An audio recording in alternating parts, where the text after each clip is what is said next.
Voltamos para o segundo bloco do programa O Produtor Quer Saber. Hoje nós estamos falando sobre produção orgânica e produção convencional. Neste segundo bloco, vamos justamente traçar este paralelo. E contamos com a presença, então, do diretor executivo da Organics Brasil, Ming Liu. Ming, no primeiro bloco nós conversamos um pouco sobre a Organics Brasil e como é que está a situação da produção orgânica no Brasil e um pouquinho também como está esse precedente no mundo.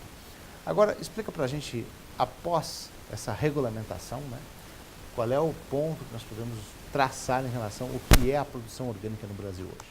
Bom, a produção orgânica hoje no Brasil ela é regulamentada pela Lei 10.831. Então, existe todo um processo de você certificar a produção, aí nós estamos falando para o produtor no campo primário, que ele tem que obedecer às normativas que estão estabelecidas pela lei.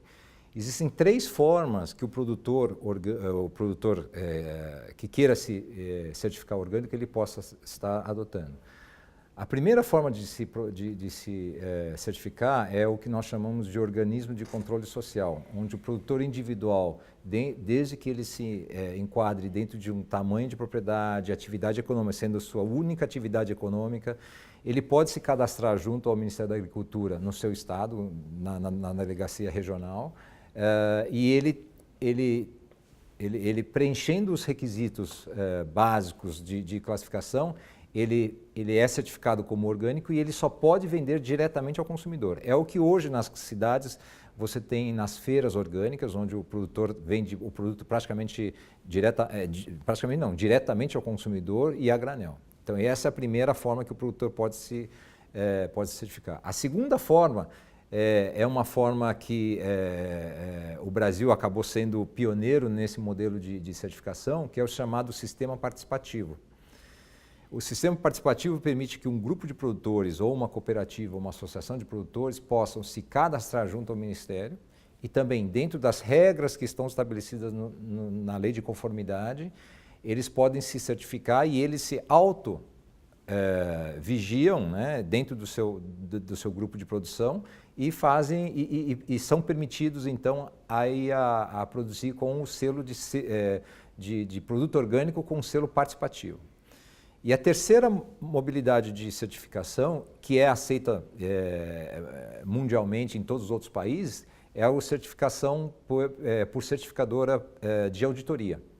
Então, qualquer empresa privada certificada, homologada pelo Ministério da Agricultura e pelo Inmetro, hoje no Brasil são 7 certificadoras que estão habilitadas a certificar por auditoria, ela é certificada e ela pode passar a comercializar o seu produto diretamente ao varejo, à indústria ou ao seu consumidor.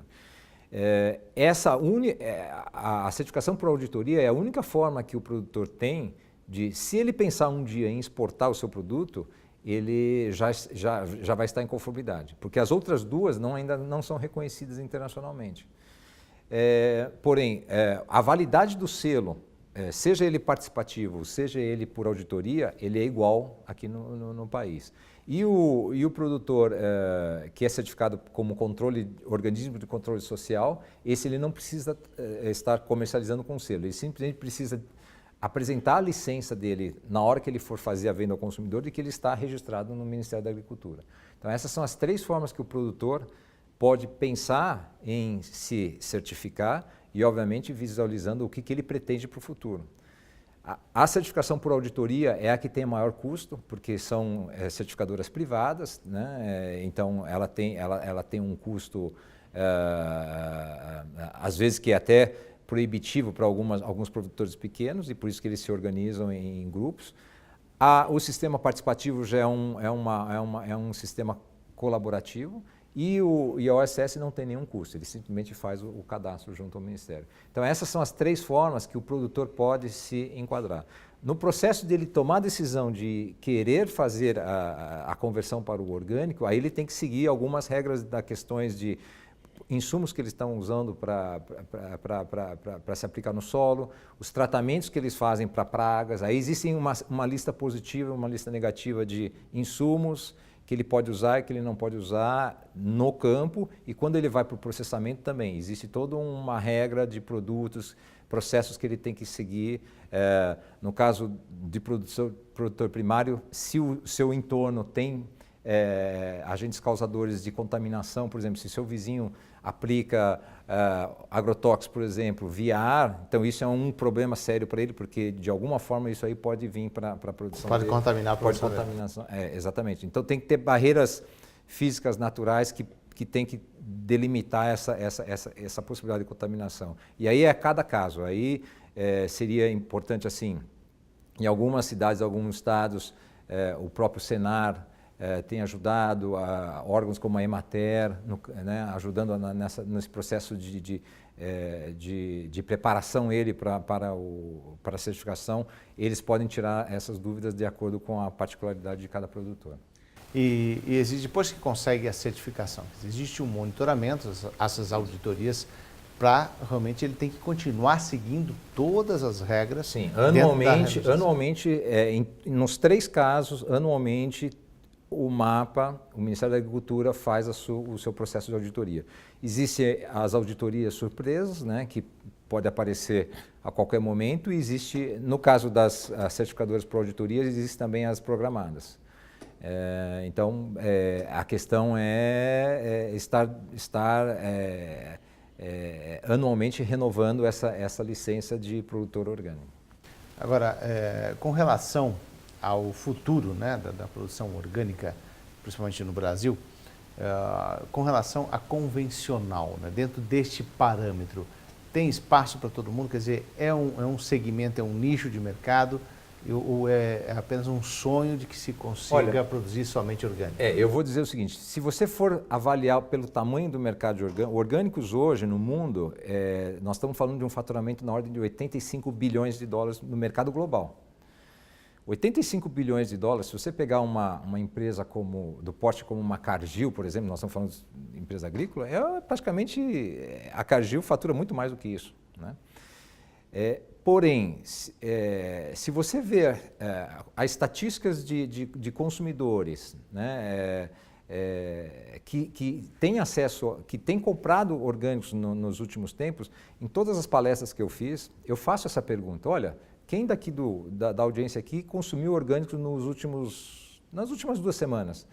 E assim, não é surpresa, 90% a 80% levantam o braço. Então, é um mercado de nicho, pelo faturamento, é um mercado de nicho. Só que a demanda ou o contato que o público tem com o produto, ele já é considerado mainstream, né, que é produto de mercado. Nós, nos Estados Unidos, por ser o maior mercado mundial de orgânicos, já está comprovado que 8 em cada 10 famílias consomem algum produto orgânico.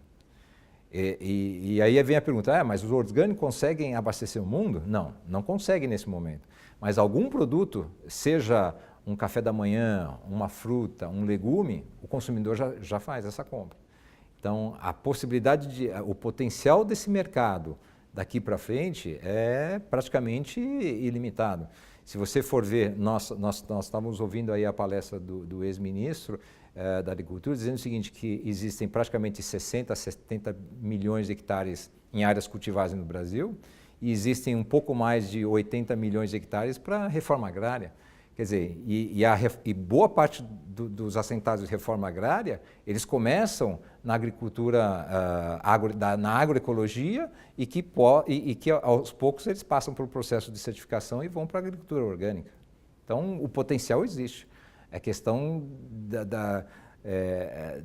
da produção primária se entender com o setor secundário, né, e o consumidor, cada vez mais, vai demandar os produtos saudáveis. E que dentro dessa cesta de produtos saudáveis, orgânicos estão presentes.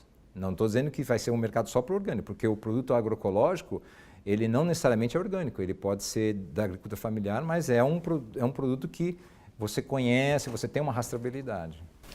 Eu agradeço a participação do diretor executivo da Organics Brasil, Ming Liu. Muito obrigado. Obrigado.